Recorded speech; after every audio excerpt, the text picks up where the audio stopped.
Hola amigos, ¿cómo están? Bienvenidos a su podcast Un sueño en mano, el podcast de los soñadores, de los que luchan por conseguir sus objetivos a pesar de todo, a pesar del que dirán, a pesar de los fracasos, se levantan y siguen adelante. Este espacio es para crecer nuestra mente, ya que nuestro éxito solo será tan grande como nosotros lo seamos. En esta ocasión vamos a hablar de un libro súper interesante, El niño filósofo, Jordi Nomen. Este libro trata un poco de mirar cómo sería educar, enseñar la filosofía a los niños. Y para mí ha sido muy importante voltear a ver el tema de educar a nuestros niños por varias razones. Porque el sistema educativo, considero, nos hace mucho daño. Porque para poder criar de una manera correcta a nuestros niños, primero tenemos que ver dentro de nosotros mismos y tener en cuenta que la mayor herramienta de la cual van a aprender nuestros niños es el ejemplo. Otra cosa importante para regresar a ver la infancia es el hecho de que ahí suceden nuestras creencias. Ahí se forja nuestro pensamiento, nuestra actitud, nuestra personalidad. Entonces es importante mirar por ellos, por nosotros mismos, por el futuro de nuestro entorno, de nuestra familia. Y nos empieza dando una frase muy importante, ¿no?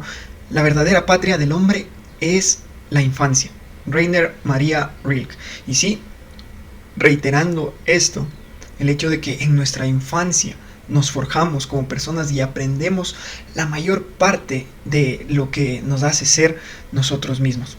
Entonces nos dice que la filosofía, metiendo esto en la educación de los niños, nos va a dar beneficios que son la mirada propia, la crítica, el hecho de la creatividad en los niños para que ellos puedan pensar por sí mismos y de esta manera forjar un mundo mejor.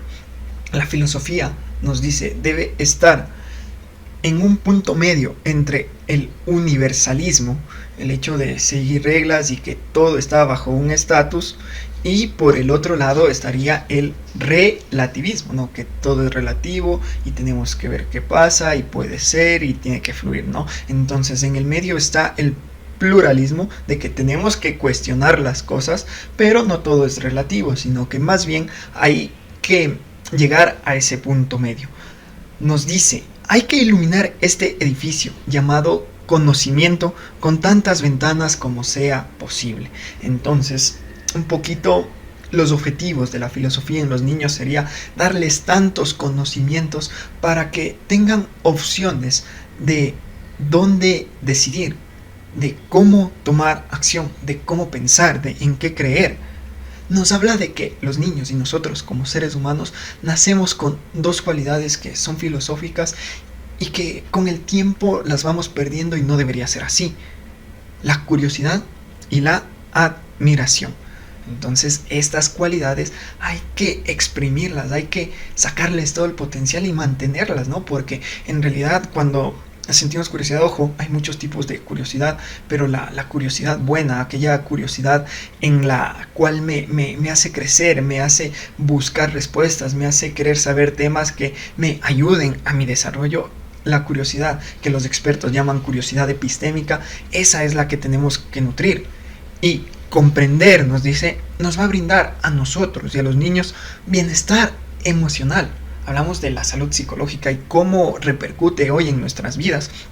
Y comprender es una de las cosas que nos va a ayudar mucho en este bienestar emocional, porque va a satisfacer la curiosidad epistémica, que es de naturalidad humana con la que nacemos. Nos va a ayudar a mirar desde otra perspectiva los hechos y por tanto tener opiniones más críticas, y además de eso vamos a tener juicios con un nivel de conciencia mucho más alto.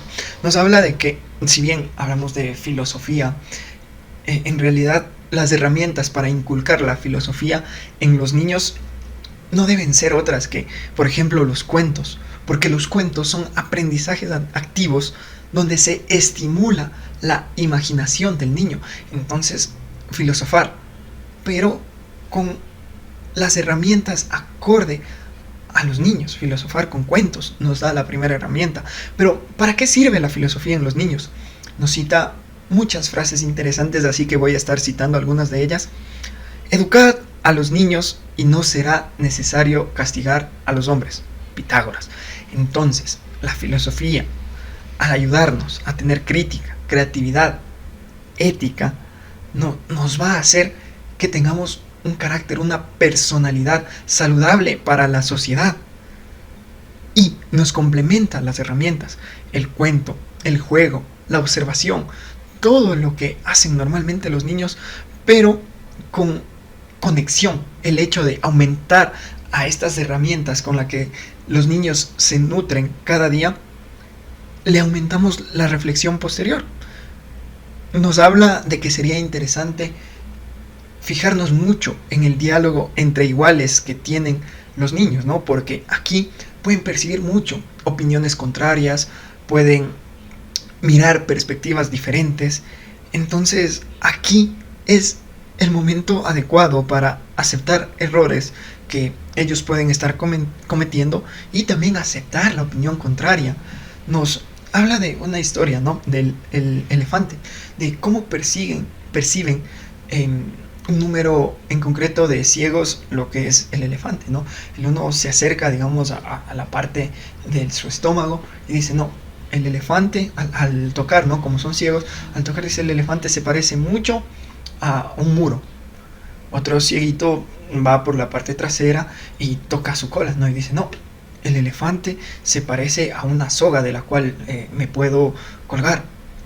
Otro que va por la parte delantera dice, el elefante se parece mucho a una manguera, ¿no? Otro que va por la parte de una pierna la abraza y dice, no, esto puede ser un roble. Los elefantes se parecen mucho a los robles.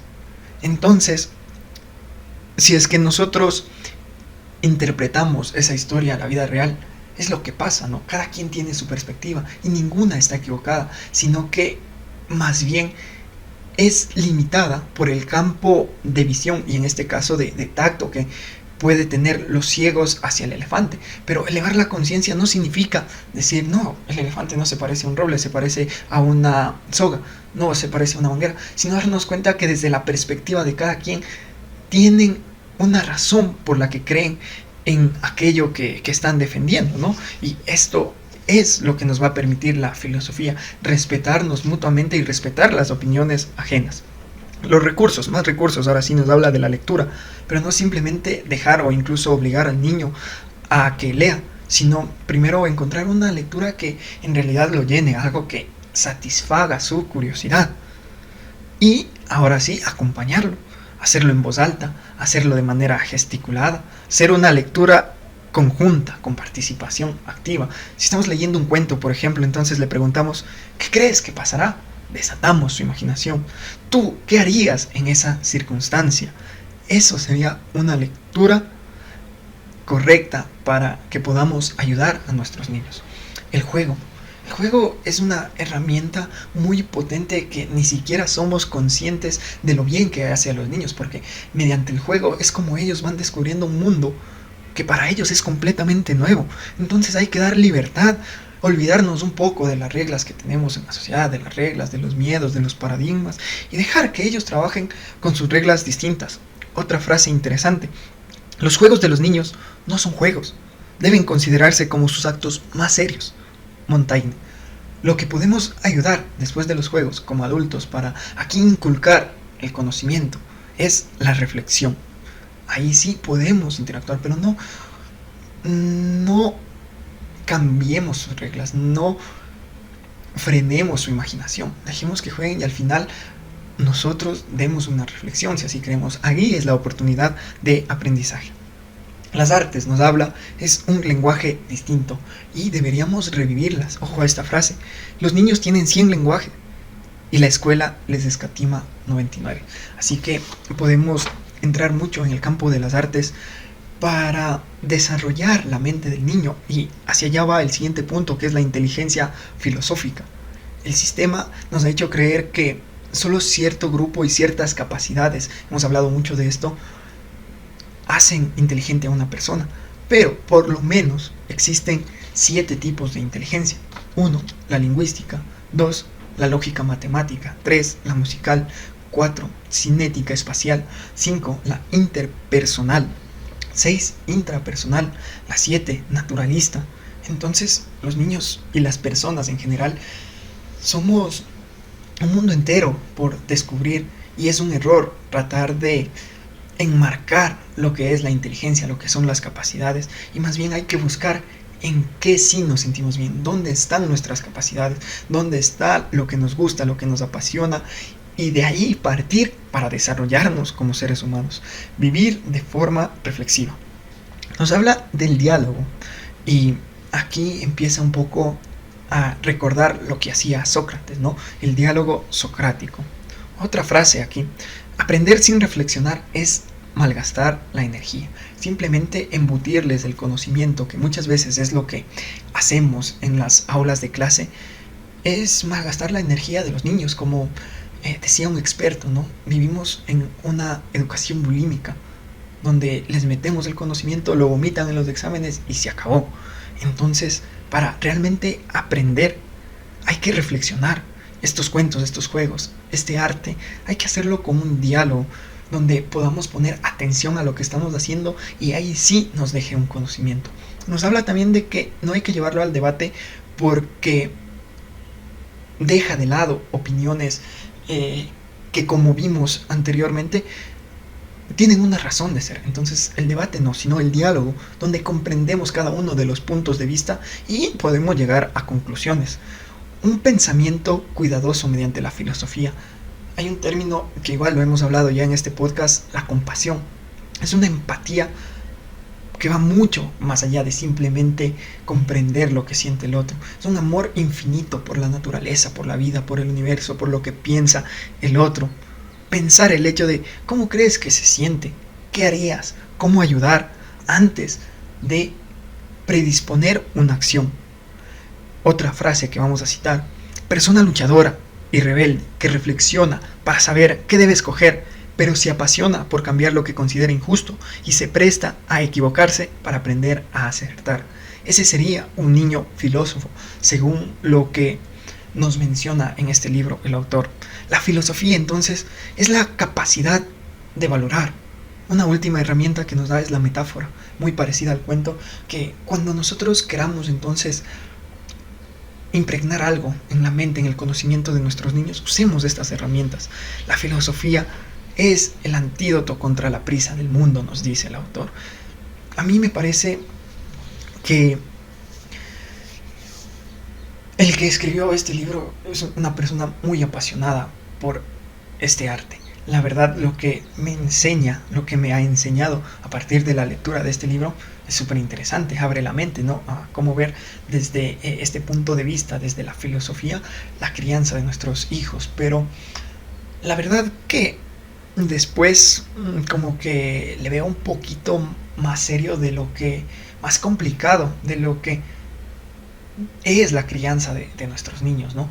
Entonces he sacado las conclusiones interesantes, importantes, que podemos destacar de este libro, pero deberíamos pensar bien si lo vamos a leer. Hay otros libros de crianza que nos ayudarían mucho más, como los que hemos tratado en los anteriores episodios del podcast. Además, después, hasta aquí llega la mitad del libro. La otra mitad nos viene hablando de corrientes filosóficas, entonces nos empieza a hablar de Platón, Aristóteles y demás filósofos, justificando que al final pone ejercicios para que reflexionemos esta filosofía. Entonces yo creo que ya el lenguaje se vuelve complejo y un poquito difícil de llevar, incluso para uno que está leyendo, y mucho más para aplicarlo en los niños. Si a ti te gusta la filosofía, si te apasiona este tema, te recomiendo que lo leas. Si no es así, entonces más bien puedes ver capítulos anteriores donde hablamos de crianza. Ya llevamos 2 o 3 libros anteriores hablando de nuestros niños que en realidad te puedo recomendar.